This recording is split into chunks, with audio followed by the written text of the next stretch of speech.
Well, confusion surrounds supposed negotiations to take place between Iran and the United States this Monday. US President Donald Trump announced talks would take place as justification for holding off on new massive strikes he had threatened to unleash on the Islamic Republic. Iran's foreign ministry, however, said no talks with Washington were underway, adding the only discussions taking place were with Oman over management of the Strait of Hormuz. Well, for more on this story, I'm joined on the set by our foreign affairs editor, Kethevane Gorjestani. Kethevane, Trump says that there are negotiations, Iran says there aren't. Who are we to believe?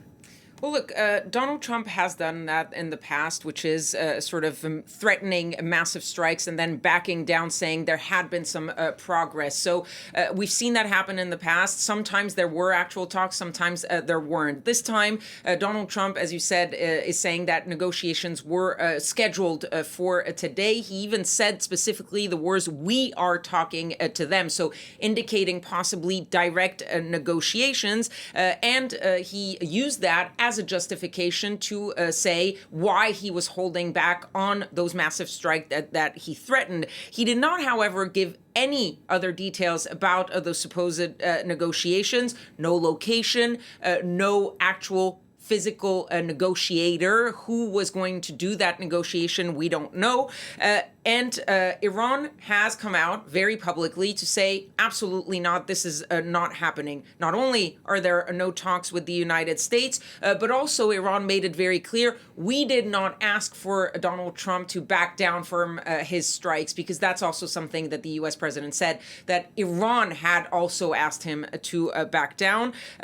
As you said, the only talks that the Iranians are admitting right now are talks with Oman, specifically on managing the Strait of Hormuz. They also said that the foreign minister, Abbas Araghchi, had separate calls with the Pakistani foreign minister, as well as with Saudi Arabia's foreign minister over the last 24 hours or so, and insisting that all of its negotiators are currently in Iran, and that the only one who's traveling abroad right now is the foreign minister, and he's on a pilgrimage in the region.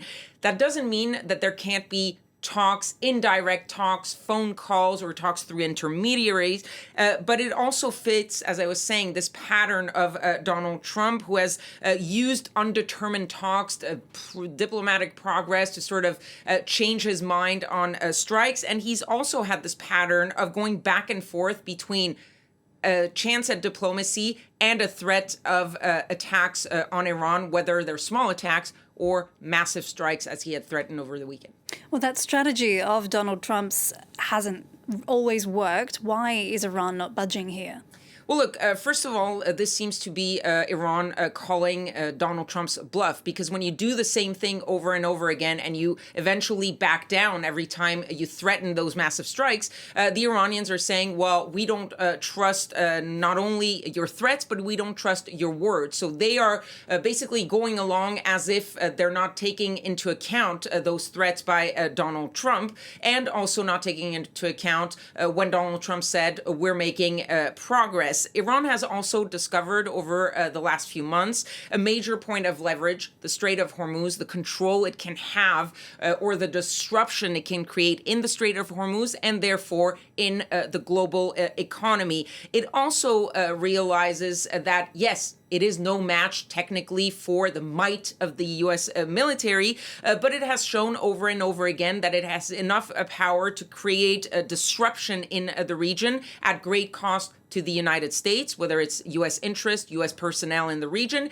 to U.S. allies. We've seen it with the Gulf allies being struck by Iran. And it also shows that Iran, in the sort of game of who is going to blink first, the Iranians believe, at least, whether they're right to do so is another question, but they believe that they can outlast the United States, because they believe that they can take more economic pressure, more political pressure for what is happening in Iran than the U.S. president can, whether it's about the gas prices or the U.S. soldiers who have died because of this war. All of this, of course, happening just 3 months before the midterm elections in the United States. And so the Iranians believe that, given their political system, they can wait it out, and Donald Trump doesn't have that luxury.